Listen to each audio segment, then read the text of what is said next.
Hello, welcome to this session of kind of revision.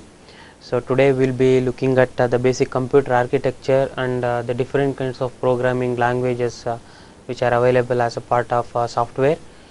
Okay, so even though you might have seen or discussed all these things, so which I am going to teach you in the beginning for first half an hour or so. So that will act as an introductory session for what we are going to discuss in detail later.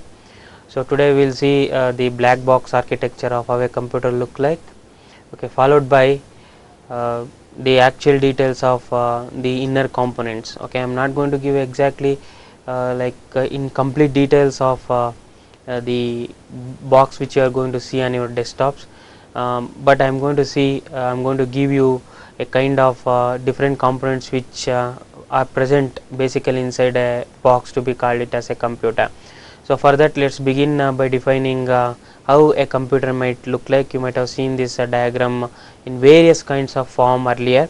So this is what I am going to put it in a simple black box kind of an architecture it is actually, because I am not going to reveal any of the inner parts over here.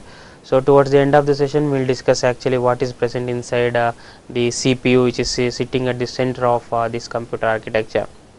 So basically to define it as an entire computer system, so it should be having these four components, then only it can be called as a complete computer. You may be finding this architecture in various different formats. So the first one will be input, okay, and the first and foremost would be, you can consider it as central processing unit. So it was central processing unit, you cannot do anything, it is the heart of the computer. So central processing units around which we are going to define many peripherals. ಅದು central ಇರುತ್ತೆ, ಅದು ಸುತ್ತ ನಾವು ಪೆರಿಫೆರಲ್ಸ್ನ ಜೋಡಿಸ್ಕೊಳ್ತೀವಿ. ಆ peripherals ಯಾವುದು ಅಂದರೆ input ಆಗಿರ್ಬೋದು, output ಆಗಿರ್ಬೋದು, ಅಥವಾ ಮೆಮೊರಿ ಆಗಿರ್ಬೋದು. So okay, this CPU mainly consists of something called as microprocessor. Okay, you might have been hearing microprocessor starting from 4004, which has been released in 1971. So till today you might have seen that Pentium hyperthread, Pentium dual core, Pentium core duo processors. Okay, these are all they actually will be present in CPU. Okay, so around that you are going to have the first one is input devices. Why do we call it as input devices? We are taking the information from these devices into the computer. That's why they are called as input devices. Okay, we may be supplying the information in the form of by typing the characters in the form of okay, keyboard. So then we can send some signals in the form of mouse. When we move the mouse, this that will be converted into horizontal and vertical coordinates, and computer software is going to process it, and you are going to get the cursor at the screen whichever position you want. Okay, followed by a joystick. Okay, joystick is something like most probably it is used to play games. Okay, instead of having keyboard and mouse, ಅದನ್ನು ಕೂಡ use ಮಾಡ್ಬೋದು ನಾವು ಗೇಮ್ಸ್ನ play ಮಾಡೋಕ್ಕೆ. But some high end games ಅಂದರೆ ತುಂಬ sophisticated games ಇದೆ, ಅದನ್ನೆಲ್ಲ ಆಡಲಿಕ್ಕೆ ಜಾಯ್ಸ್ಟಿಕ್ ಯೂಸ್ ಮಾಡೋದು ಒಳ್ಳೆಯದು. ಫಾರ್ ಎಕ್ಸಾಂಪಲ್ ಈ ಜಾಯ್ಸ್ಟಿಕ್ ಎಲ್ಲ ಎಲ್ಲಿ ಯೂಸ್ ಅಪ್ ಮಾಡ್ತಾರಪ್ಪ ಅಂತ ಹೇಳಿದ್ರೆ, ನಿಮಗೆ ಡ್ರೈವಿಂಗ್ ಕಲಿಸ್ಕೊಡ್ಲಿಕ್ಕೆ. You need not to go to actual car, drive it on the road and have the experience. So what you will be entering into something called as virtual reality, so wherein which you are sitting in front of a big screen. So ಆ ಸ್ಕ್ರೀನಲ್ಲಿ ನಿಮಗೆ road, ಆ ಕಡೆಯಿಂದ vehicles, okay, the ಹಿಂದ್ಗಡೆಯಿಂದ vehicles ಎಲ್ಲ same ನೀವು ರೋಡಲ್ಲಿ ಯಾವ ಥರ drive ಮಾಡ್ತೀರಾ ಅದೇ ಥರ ಬರ್ತಾ ಇರುತ್ತೆ. ನೀವು ಮುಂದ್ಗಡೆ ಜಾಯ್ಸ್ಟಿಕ್ ಇರುತ್ತೆ, that will be very much similar to your car. ಇದು ಆ ಕಾರ್ ಇದು ನೀವು ಯೂಸ್ ಮಾಡಿಕೊಂಡು ನೀವು ಡ್ರೈವ್ ಮಾಡ್ತಾ ಹೋಗ್ತಾ ಇದ್ರೆ, ಸೊ ನೀವು ಬ್ರೇಕ್ ಹಾಕಿದ್ರೆ ಸೇಮ್ ಕೈಂಡ್ ಆಫ್ ಎಫೆಕ್ಟ್ ಸಿಗುತ್ತೆ. ಸೊ ಅದನ್ನು ಜಾಯ್ಸ್ಟಿಕ್ ಅಂತ ಕರೀತಾರೆ. So in apart from that you have some high end games like Quake ಅಂತ ಇದೆ. ಅವನ್ನೆಲ್ಲ ಪ್ಲೇ ಮಾಡಲಿಕ್ಕೆ, ಶೂಟ್ ಮಾಡಲಿಕ್ಕೆ you can have that guns in your hands directly and shoot it at the monitor. But actually bullets won't come out of that, but that whenever you shoot, that signals will be sent to the wire into the computer as a bullet, and you are going to shoot the person in front of you on the monitor. So they are called as joysticks. I am going to show you how joysticks are. You might have already seen them. Then apart from that you have something called as stylus.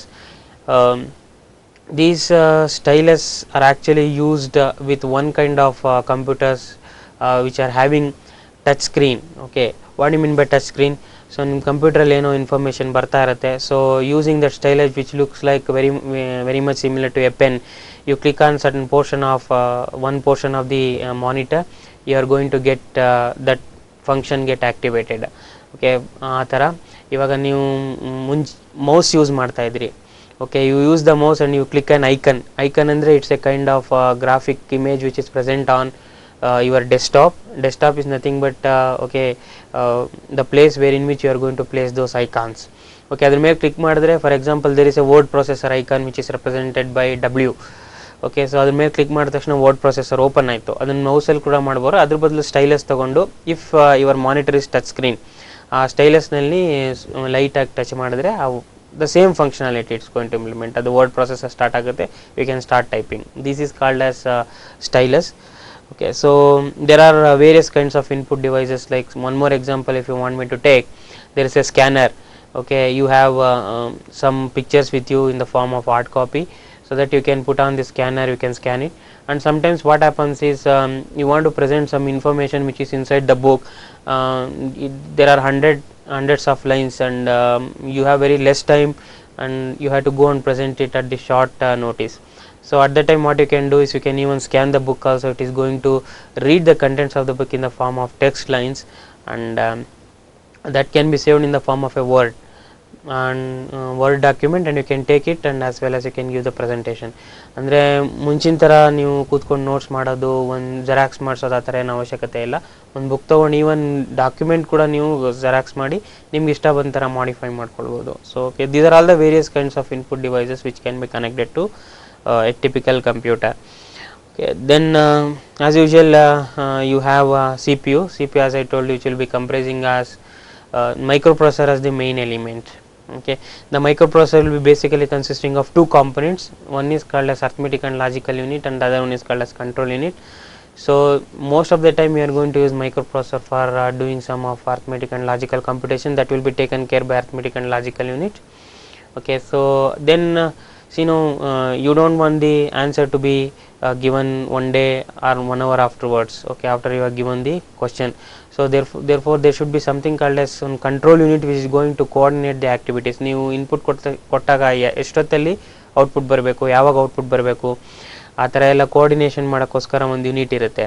So it is like you can consider as a principal of an organization if you take an educational institution.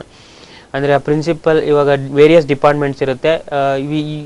V can't say that the departments cannot work on their own. Okay, and there should be a principal and all. So why the principal is there actually is ಎಲ್ಲ department ಅದೇ ಆದ policy ಇರುತ್ತೆ. ಅವನ್ನೆಲ್ಲ ಒಂದು ಕಡೆ synchronise ಮಾಡಿ ಎಲ್ಲ ಡಿಪಾರ್ಟ್ಮೆಂಟ್ಗಳು ಒಂದು ಥರ ಕಮ್ಯುನಿಕೇಷನ್ ಎಸ್ಟಾಬ್ಲಿಷ್ಮೆಂಟ್ ಮಾಡೋಕ್ಕೋಸ್ಕರ they should be having one head of the institution and he will be called as the CPU, and he will periodically he will be issuing some signals. Okay, ಯಾವುದೇ organisation ತೊಗೊಳ್ಳಿ, ಅದರಲ್ಲಿ ಒಬ್ಬರು head ಅಂತ ಇದ್ದೇ ಇರ್ತಾರೆ. ಅವ್ರ main job ಏನಾಗಿರುತ್ತಪ್ಪ ಅಂತ ಹೇಳಿದ್ರೆ ಎಲ್ಲ ಆ್ಯಕ್ಟಿವಿಟೀಸು ಕರೆಕ್ಟಾಗಿ ನಡೀತಿದೆಯಾ, there should be one person always to monitor, isn't it? and it comes by experience. Okay, so you cannot say that I can also do that kind of work. It's very difficult. You can do the work, but actually managing the work, that means getting the work done by some other person will be very difficult. That is what our management courses teach, and we need the control unit is mainly responsible for generating the signals which are going to synchronize the activities of various components inside the microprocessor. Control unit to periodically signals na generate ಮಾಡಿ ಎಲ್ಲ components ಒಂದಾದ್ಮೇಲೆ ಒಂದು work ಮಾಡೋ ಥರ, ಜೊತೆಲಿ work ಮಾಡೋ ಥರ ನೋಡ್ಕೊಳ್ಳುತ್ತೆ. Okay, at the outset. Okay, then you have output. That means you have microprocessor as well as you have fed in some information into the microprocessor. Some process has been done. So what is the use if you cannot see what's happening exactly? So ಏನಾಯಿತು, ನೀವು ಎರಡು number add ಮಾಡಿದ್ರೆ result ತೋರಿಸ್ಬೇಕಲ್ವಾ? at least when you enter the number, those two numbers should be present on the screen. So ಎಲ್ಲಿ present ಆಗಿರಬೇಕು ಅದನ್ನೆಲ್ಲ output devices ನೋಡ್ಕೊಳ್ತವೆ. Output device as the name itself suggests, take the output from the microprocessor and display it to the user. User ಅಂದರೆ ನೀವು ಅಥವಾ ನಾವು ಯಾರೇ ಆಗಿರ್ಬೋದು. So there are various kinds of output devices. The first and foremost output device is a monitor. Computer monitor ನೀವು ನೋಡಿರ್ತೀರ. I am going to show you various kinds of monitor that are present, as well as printer. Sometimes you are going to edit the document. and after editing the document you want to show it to some, or you edited the letter and you have to give the letter, you have to send the letter to someone else, you cannot, most of the time you prefer to use emails, where in which printout is not necessary, but sometimes you want to send it by snail mail, that's through the post office, then you have to take the printouts, that can be done using printer. So that's also a print output device. Similarly, you have projector. What do you mean by projector? Instead of connecting the computer to a monitor, you can connect it to a projector and project it on the wall, okay, so that everybody can see a big picture, everybody can have a big view of what you want to demonstrate. They are called as LCD projector. Basically these LCD projectors are used to give a demo, okay, or you want to give a presentation, okay, where hundreds and tens of hundreds of people will be present, so they are called as output devices. So like that you have many other output devices. Then so there should be something to store the information, isn't it? You are feeding in the information to the computer. The computer has got a very limited memory. What do you mean by computer? Here is the microprocessor. It has got very limited memory. So ಅದಕ್ಕೋಸ್ಕರ ನೀವು extra ಮೆಮೊರಿನ ಕಂಪ್ಯೂಟರ್ಗೆ add ಮಾಡಬೇಕಾಗತ್ತೆ. So extra memory can become in terms of primary, secondary as well as tertiary, what you call it as nowadays pen drives. Okay, so adella neevu use ಮಾಡಬಹುದು. I am going to give a demo of how they look like actually. Okay, so this is the typical view of a computer system. It comprises of one input device, it comprises of two input devices actually. So one is keyboard, the mouse, then two output devices, monitor and the printer, and it has got some storage devices also. So as I told you, you can have fixed as well as movable disks. So movable disk means you can keep it outside the computer, you can store the information and take it wherever you want. So it has got and as well as one CPU also. So this is a typical view of a basic computer, and you are going to find this picture most often. Nowadays this picture is getting replaced by newer very thin monitors, very thin CPUs, and keyboards will be very compact and beautiful, and the mouse you won't find something called as wires which are connected, they are called as cordless mouse. Okay, then you may be finding along with this one web camera, wherein which you can record your sessions, as well as you may find some multimedia speakers, wherein which you can when you are watching movie through the computer, you can hear sound, you can listen to MP3 music and all. So this picture is totally absurd. Nowadays you are going to find highly sophisticated computer, as I was explaining you some days back. By paying just a cost of 15 to 20,000 rupees, you are going to get a highly sophisticated, very high speed working computers. Okay, so then basically when we talk about computers, we will talk about two terminologies. One is called as hardware and software. Okay, what are these hardware and software? Okay, hardware means don't think about the hardware which you are going to get in that iron shop. I am talking in with respect to the computers over here. What do you mean by computer hardware? You might have seen many hardware shops, okay, in many places, in many places, computer hardware shop, where they are going to sell something. That's what I call it as physically touchable. Okay, hardware part of a computer are something wherein which you can actually see them, you can touch them and feel them. Okay, a monitor is an hardware, a keyboard is a hardware, okay, a mouse is a hardware, something like that. So they are called as hardwares. And given an example like input devices are hardwares, output devices are hardwares, and like keyboard, mouse, scanner are input devices, monitor, LCD projectors and printers are called as output devices. So when we come to printers, actually we have basically three kinds of printers. I am going to show the pictures of them actually. The first and the foremost one was a line printer actually. The line printer used to print pages at the rate of 10 pages per minute some kind. Then afterwards they identified, they found actually dot matrix printer. So dot matrix printer ಅಂದರೆ ಹೇಳಿದ್ರೆ ನಿಮ್ಮ type ರೈಟರಲ್ಲಿ type ಮಾಡಿದಾಗ ಯಾವ ಥರ characters ಬರುತ್ತೋ ಅದೇ ಥರ you can take only the diagram, you could have taken only the documents. Diagram ತೊಗೊಂಡ್ರೆ ಅದು ಅಷ್ಟು ಚೆನ್ನಾಗಿ ಕಾಣಿಸ್ತಿರಲಿಲ್ಲ ಡಾಟ್ ಮ್ಯಾಟ್ರಿಕ್ಸ್ ಪ್ರಿಂಟಲ್ಲಿ. ಅದು as the name itself suggest, they are going to print the document based upon the dots actually. They put a dot and they are use to be visible like dots only. Okay, so they are called as dot matrix printer. Then later they invented something called as inkjet printer, in which inkjet printer ಅಂದರೆ ಅದರಲ್ಲಿ ಒಂದು cartridge ಅಂತ ಹಾಕ್ತೀವಿ. So ಆ ಕಾರ್ಟ್ರಿಜಲ್ಲಿ ink ಇರುತ್ತೆ. So whatever the information it is receive from the computer, depending upon the colour it is going to print on the page. So the inkjet printer used to be very costly. Okay, the printouts which you are going to take used to be very costlier in inkjet printer. That's why they invented bit low cost printers which are called as laser jet printers. In laser jet printer actually you can take hundreds or thousands of pages using only single cartridge.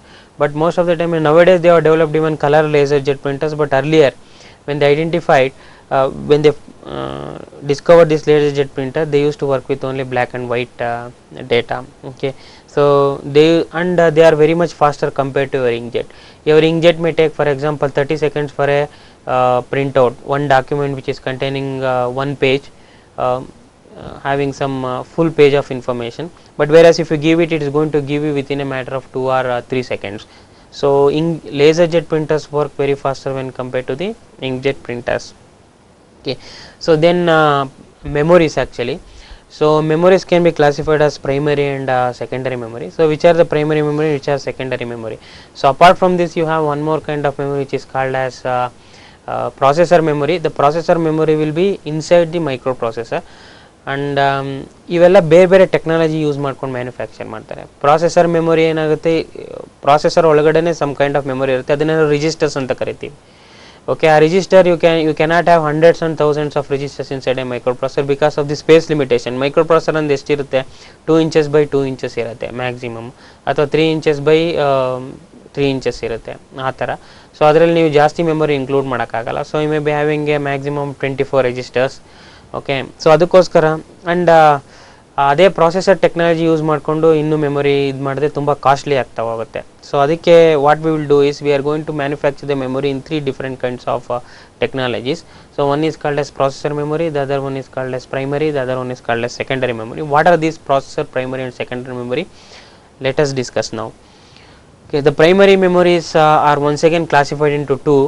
The first one is called as RAM, the second one is called as ROM. RAM stands for actually random access memory. ROM stands for read only memory. ROM is also sometimes, RAM is most of the time referred to as worms. What do you mean by worms? Write once and read many times memories. Why we call it as write once and read many times memories? In ROM, once the information is stored, it's very difficult to change the information. Whereas in RAM, the information will be stored as well as they will be deleted in a fraction of a second.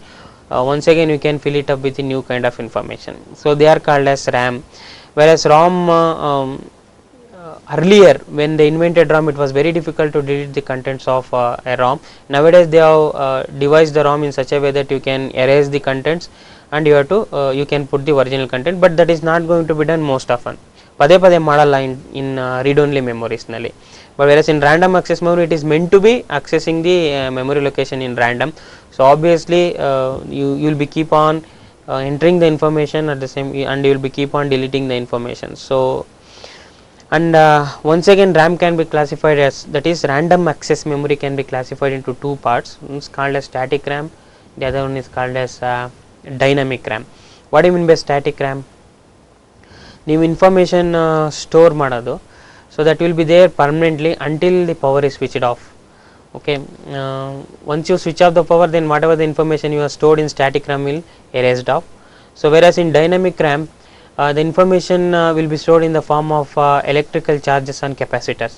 So in capacitor property ನಿಮಗೆ ಗೊತ್ತೇ ಇರುತ್ತೆ, basic sciences ಅಂದರೆ ನೀವು ಓದೇ ಇರ್ತೀರಾ. They are the tendency of getting discharged. ಸ್ವಲ್ಪ ಒಂದು ಕೆಪಾಸಿಟರ್ನ charge ಮಾಡಿ ಆ ಕಡೆ ಬಿಸಾಕಿದ್ರೆ ಸ್ವಲ್ಪ ಹೊತ್ತಿಗೆ ಅದು ಡಿಸ್ಚಾರ್ಜ್ ಆಗಿಬಿಟ್ಟಿರುತ್ತೆ. ಸೊ ಅದಕ್ಕೋಸ್ಕರ you need something called as refresh logic.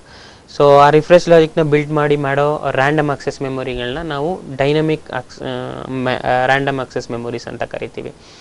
Okay, so then in ROM technology we have different kinds of ROM. Earlier there was a programmable read only memory, that's what we call it as PROM. In PROM, what used to happen is once you write the information, it was very difficult to delete from that. Okay, so there was no means by which you could have deleted it. They are called as programmable ROMs. Then after that, so people started thinking like, before the actual code has been deployed into the ROM, so it has to be change many times. But ಅದನ್ನ test ಮಾಡದೆ ನಾವು ಮತ್ತೆ change ಮಾಡೋಕ್ಕಾಗಲ್ಲ. Once we test by putting it into ROM, then only we come to know there should be some errors and it should be get changed. So ಅವಾಗ ROMನ ಪೂರ್ತ ನಾವು ಬಿಸಾಕಬೇಕಾಗಿತ್ತು. We should have been in a position not to use, I mean ಅದನ್ನು use ಮಾಡೋಕ್ಕಾಗ್ತಿರ್ಲಿಲ್ಲ. So ಅದಕ್ಕೆ ಏನು ಮಾಡಿದ್ರು, ಎರೇಸಬಲ್ ಪ್ರೋಗ್ರಾಮೇಬಲ್ ROMನ they identified, where in which you can write the information and if you find that it's not working properly, then you put them under something called as UV radiation boxes. UV radiation ಅಂತ ಹೇಳಿದ್ರೆ ಒಂದು tube light ಇರುತ್ತೆ, ಅದು UV radiation emit ಮಾಡ್ತಾ ಇರುತ್ತೆ, ಆ box ಒಳಗಡೆ ಇರುತ್ತೆ. ಅದನ್ನು ROM ಇಟ್ಟರೆ after some time the information use to get erased off. These are called as electrically programmable read only memories. Then after that you have electrically erasable prompts or electrically alterable programmable random. So here there is a spelling mistake over actually. Electrically alterable programmable random memories, okay, read only memories. So what happens here is, as I told you, so ivaga ನೀವು the difference between erasable programmable read only memory and electrically alterable programmable read only memory is that you should physically remove the EEPROM, keep it under UV rays so that you are going to erase the information off. But sometimes what happens, you would have integrated that EEPROM on the motherboard itself. At the time, removing the EEPROM from the motherboard, erase it, write the new information and keep it back would have been very difficult. So can we program the EEPROM whenever it is on the motherboard? So is it possible? So they later they identified these electrically alterable or electrically erasable programmable read only memories.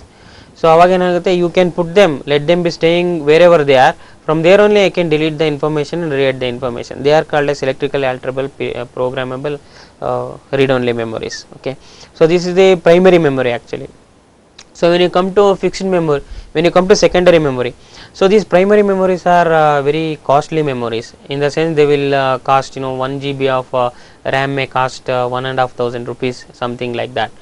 Okay, so and so how much memory you can afford to buy? So if you want to store some 100 gigabytes of information, you have to pay some 1.5 lakhs, but that information might not be used very much often. So these primary memories are basically used to store the information which will be often needed by the microprocessor. So ಹಂಗಾದ್ರೆ ನಾವು ಅವಾಗ use ಮಾಡೋದು ಇನ್ಫಾರ್ಮೇಷನ್ನ ಎಲ್ಲಿ store ಮಾಡಿಡೋದು? So we may not need it for the time being, but we need it in future. Definitely we may need it in future. ಅದಕ್ಕೋಸ್ಕರ secondary memory ಅಂತ they identify. So the secondary memory actually can be divided into two. One is called as fixed memories, the other one is called as movable secondary memories. In fixed memories, if you want me to take an example, ivaga hard disk and a floppy drive, they are all fixed, and a CD-ROM drive, they are all fixed memories actually. Andre now adana computer fix mabitirtivi, you may not be able to, even though it is possible to remove them, take it to another computer and fix it, may not prefer to do it. So that's why they are called as fixed secondary memory devices, where in which in movable devices you will be having magnetic tapes. Okay, you will be having, actually floppy disk is actually movable, whereas floppy drive is immovable. Okay, so that difference you have to make it. CD drive is actually immovable, whereas the CD which you are going to use inside, that will be movable. So then we have pen drives, what do we call it as flash drives nowadays, they are all called as movable secondary devices. They are basically used to store huge amounts of information which are not often needed by the microprocessor to work with. Okay, ಇವಾಗ microprocessor ಯಾವುದರಲ್ಲೋ ಒಂದು program ಅಲ್ಲಿ work ಮಾಡಬೇಕು, that should be there in some memory location. That memory location is called as primary memory location. Whereas ನಾಳೆ ಒಂದು use ಮಾಡಬೇಕು, but right now it is not it, I am not going to use it, but ಅದು ನನಗೆ ಬೇಕೇ ಬೇಕು ನಾಳೆ, I want to retrieve the information, that can be stored in a secondary memory device. Okay, so these are some of the examples for input, output as well as memory devices. First let's see what are all the input devices. You might have already seen mouse, keyboards, everything in our early sessions as well as in your schools and colleges, and some of them which you might not have seen, that I am going to display it over here. These are the various kinds of joysticks which are available in market today. So you have a wheel based joystick, okay, you have 3 button joystick, okay, a very sophisticated joystick, you can move left and right. Sometimes you may not be able to move front, so you will be having one more joystick which will enable you to move front also. So these basically are used to play games. Okay, that is a fundamental. Otherwise you can implement what I was explaining you, even virtual reality also. Okay, and this is another kind of input device which is called as a scanner. So what is the use of scanner? As I was explaining you, if you have some pictures and that should be stored in the form of a soft copy. What do you mean by soft copy? Soft copy andre computer store ಮಾಡೋ ವಸ್ತುಗಳಿಗೆ ನಾವು soft copy ಅಂತ ಹೇಳ್ತೀವಿ. I cannot call them exactly as A thing. The information which you are going to store inside the computer, they are called as that. You cannot physically touch and have the feeling, so they are called as soft copy. So even the photos, you have the hard copy in your hand, so you scan them and you are going to convert it in the form of ones and zeros and you are going to store it on the computer. It is called as soft copy. So this scanner is going to enable you to scan the pictures, as well as nowadays I was explaining you can even scan the documents also and store in the form of Word. Okay, you can store them in the form of documents. Later you can do some modification, you can give a new kind of printouts, you can format it and give. So they are called as scanners actually. So scanners will be working something like a light, beam of light will be flashing down. You are going to put a picture on that, so it is going to take the information. That beam actually is going to read the information, send it to the computer, so that it is going to store the information. Okay, so another kind of input device is actually a barcode reader. So what do you mean by a barcode? You might have observed this at the back cover of your any book actually. Anything or books has to be actually having an ISBN number. That ISBN number actually will be stored in the form of a barcode.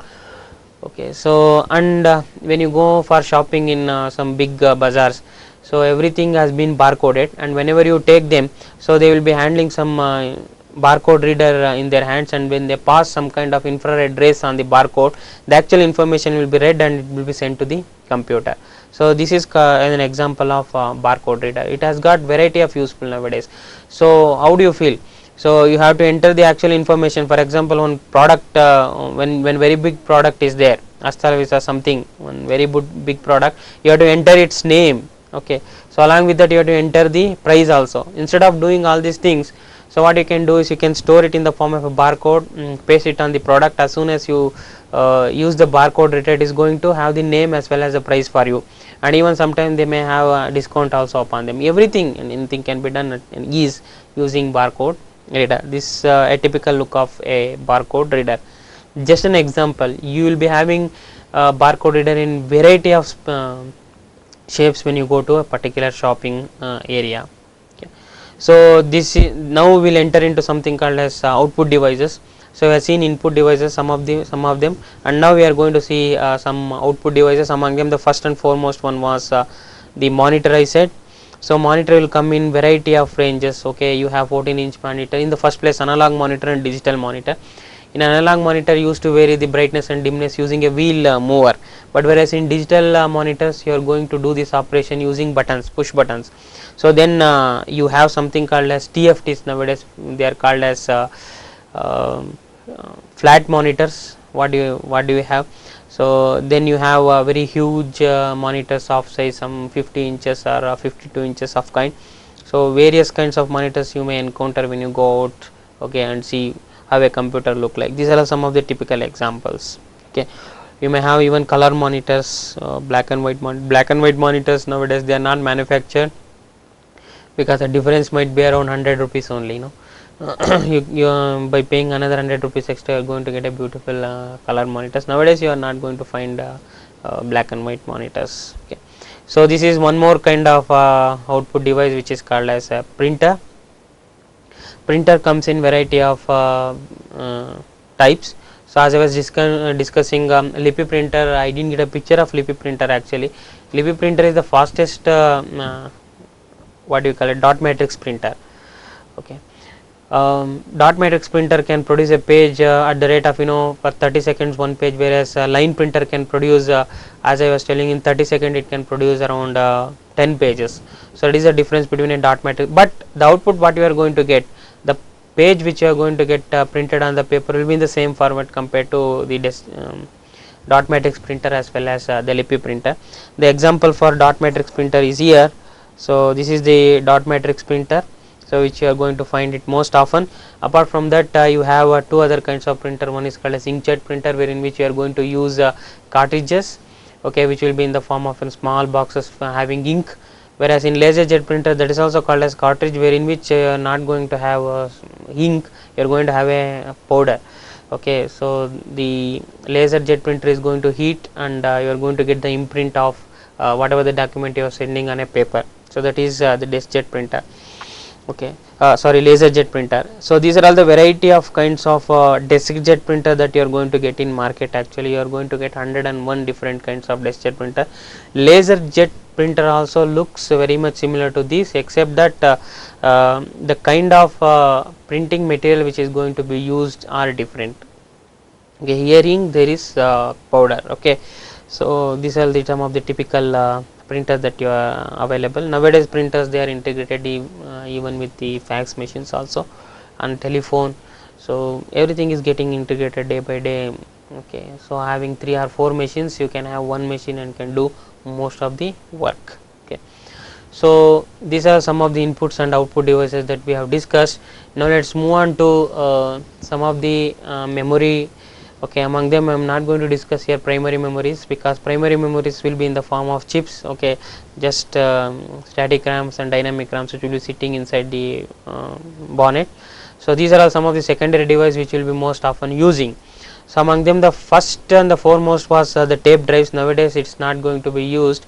Okay, rarely they are going to be used, wherein which you have to take the backups of huge amounts of data, and you are going to use it after some 2 or 3 months. That only we are going to make use of. That means the information which you want to take the backup, at the same time we are going to use it very less frequently. We are going to make use of tape drives. So they look very much similar to your audio cassettes. Okay, nowadays where do we find even audio cassettes also, isn't it?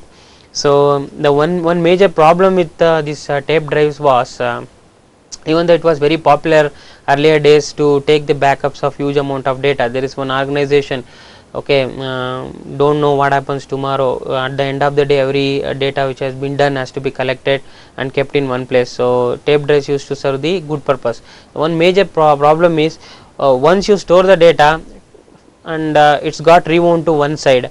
So you want to access the first information which is stored on the tape drive, then you have to once again rewind it and use the that means it used to take some time. There is nothing called as random property of accessing here in tape drives.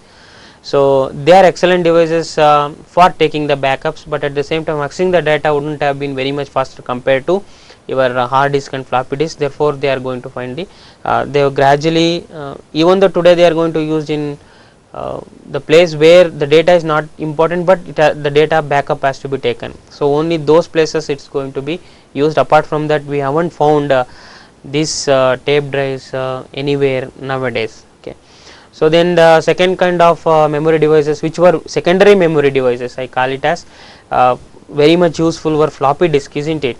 When they are introduced, they created a kind of revolution in which the data can be transferred from one place to another place. So earlier you used to get 5¼ inch floppy disk.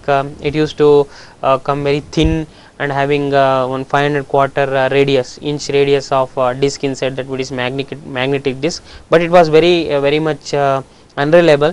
So then they made it bit compact, having the same information. See here, this 5¼ used to store the information of something like only some half megabyte of information. Okay, 512 kilobytes of information, whereas this floppy disk, which is 3½ inches, can store the information of 1.4 megabytes. So even though they are small in size, they could incorporate double the size of information compared to your they gradually replace these 5¼ inches. Okay, even now these floppy drives also we are going to use it very rarely. They are counting the days. Actually the day have come wherein which you can use tape drives at least in some places, but people are not at all using the floppy disk nowadays. So this is a typical architecture of how a floppy look like. So basically it will be comprising of the main unit as this magnetic disk, the black color circular shaped disk what you are seeing, it is magnetic coated one, which is going to store the information in random format. So that will be revolving inside this top shell as well as the bottom shell. Okay, so So when it is rotating, you may develop some scratches. So to avoid that scratches, as well as it may absorb some dust also. So that's why we are going to have this kind of shielding protectors. Actually, the magnetic disc is going to rotate within these, so that it won't develop any kind of scratches, and you are not going to get any kind of, because these are act as scratch resistance as well as dust proof protecting layers for the disk actually. So then actually when you are carrying this floppy disk from one place to another place, you may be carrying it putting in your pocket. So what happens, this is the place where the information will be read from.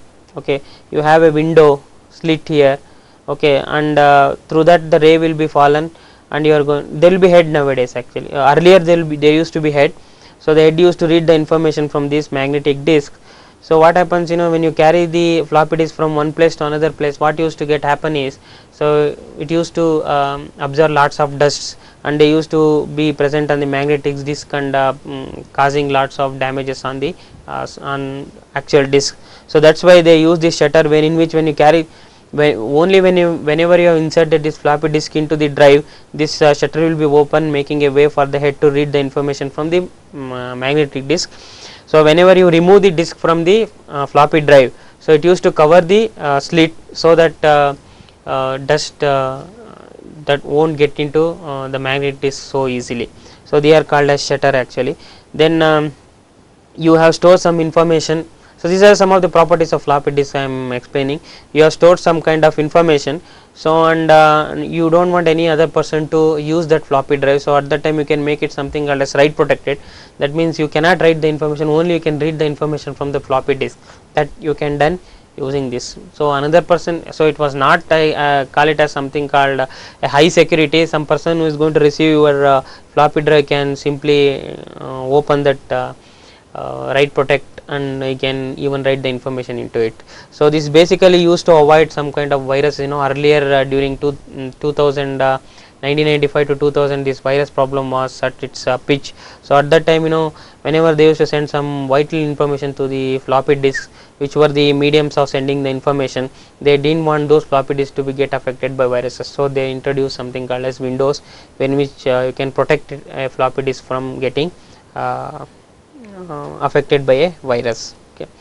So then we'll enter into something called as hard disk. Before I actually show you the architecture of hard disk, this is how a hard disk look like from outside. This is how the hard disk is looking like from outside. You might have seen it from various places.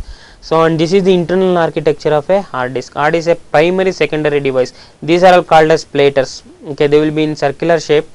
Okay, and you will be having 3 to 4 platers, and this architecture, see, it has got 3 platers, and both sides you can store the information. They are coated with magnetic material, and if you see from above, so these are actually circular discs. Okay, so if you see from above, don't think that you are going to get these circle sectors and all.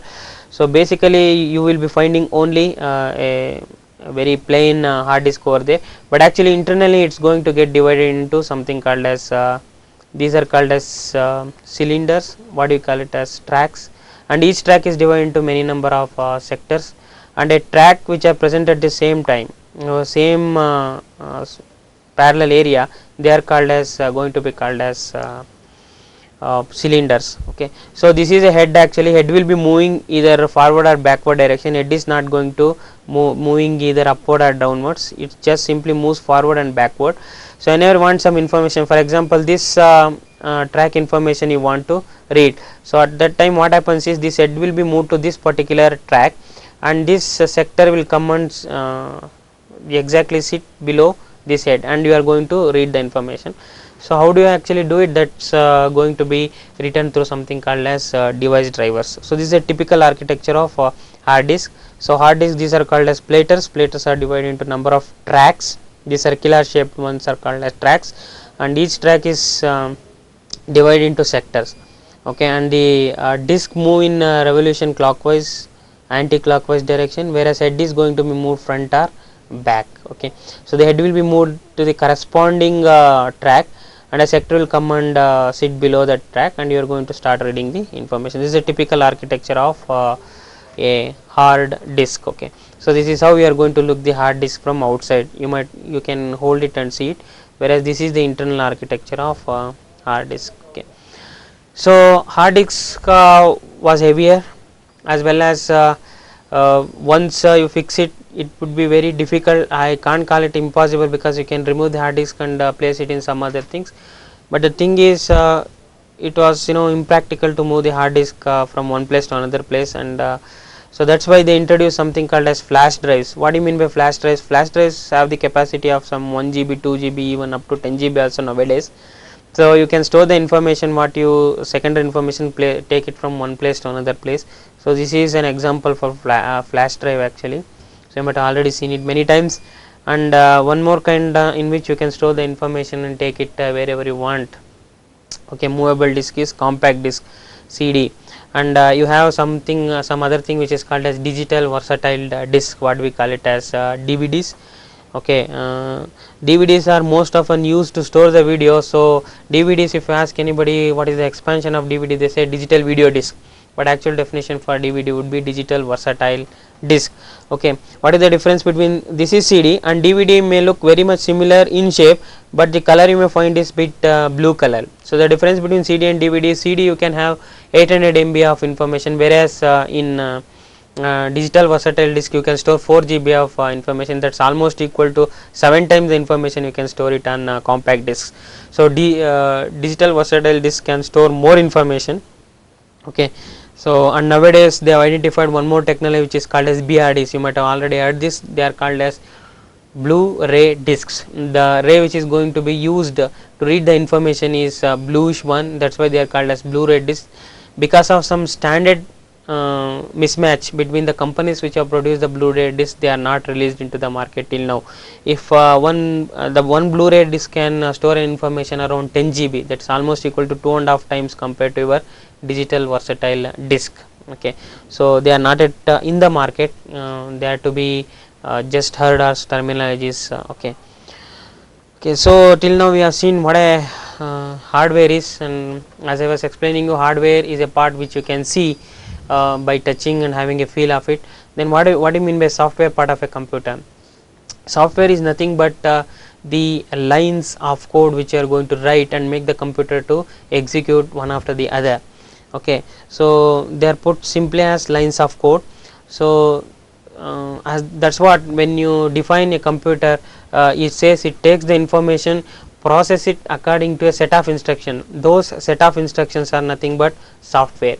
So that we have to user have to read, user have to write and give it to the computer, so that the computer is going to execute them one by one and give the desired results. Okay, so when you come to the software, actually you can develop two kinds of software. One is called as system software, the other one is called as application software.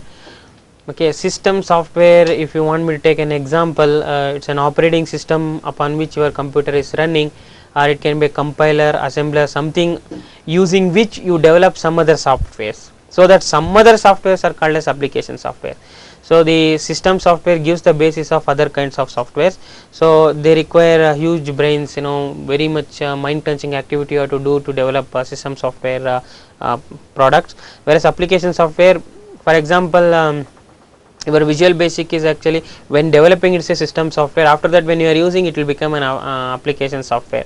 A compiler is a system software, but a compiler is used to compile the program and see the outputs. Okay, so those outputs are called as application software.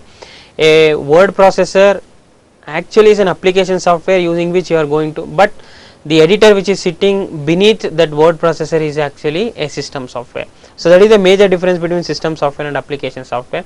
System software are written once and kept, and people are going to use that system software in many occasions and many varieties to develop application software. Okay, so when you come to system software and application software, is one kind of differentiation between the software which you are going to develop.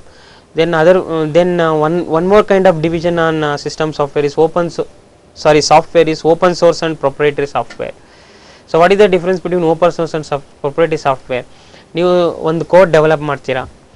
So ಆ code develop ಮಾಡಿ ಅದನ್ನು compile ಮಾಡಿ, okay, ಅಥವಾ assemble ಮಾಡಿ, link ಮಾಡಿ, finally ಒಂದು executable file ಅಂತ ಕರಿತೀರಾ. That is called as binary code.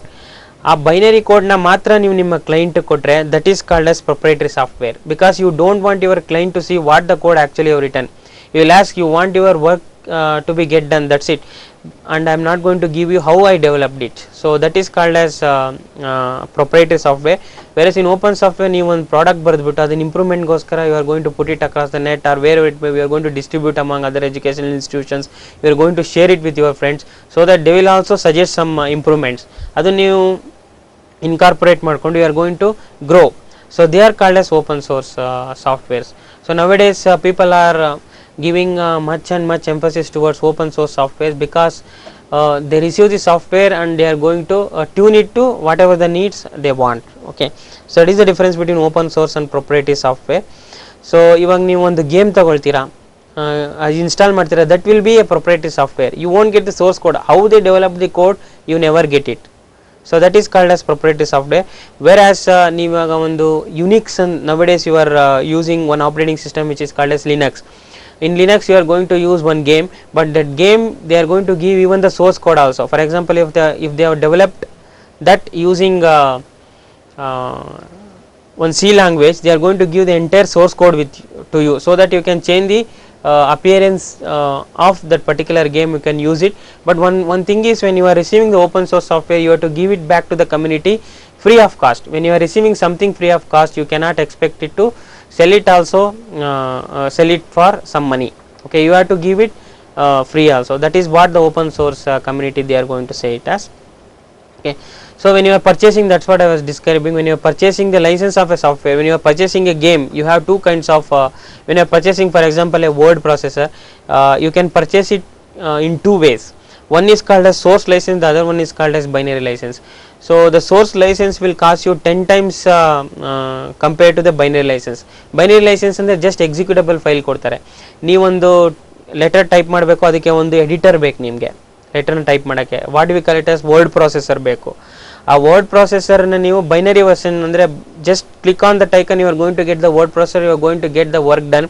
That is called as binary licence, where in which ಆ ವರ್ಡ್ ಪ್ರೊಸೆಸರ್ ಹೇಗೆ ಡೆವಲಪ್ ಮಾಡಿದ್ದಾರೆ ಅನ್ನೋದಕ್ಕೆ ಫುಲ್ಲು ಡೀಟೇಲ್ಸ್ ನಿಮಗೆ ಬೇಕು, ಸೋರ್ಸ್ ಕೋಡ್ ನಿಮಗೆ ಬೇಕು, ಯಾವ ಲ್ಯಾಂಗ್ವೇಜಲ್ಲಿ ಡೆವಲಪ್ ಮಾಡಿದರೆ ಎಲ್ಲ ಬೇಕು. ದಟ್ ಈಸ್ ಕಾಲ್ಡ್ ಆಸ್ ಸೋರ್ಸ್ ಲೈಸೆನ್ಸ್.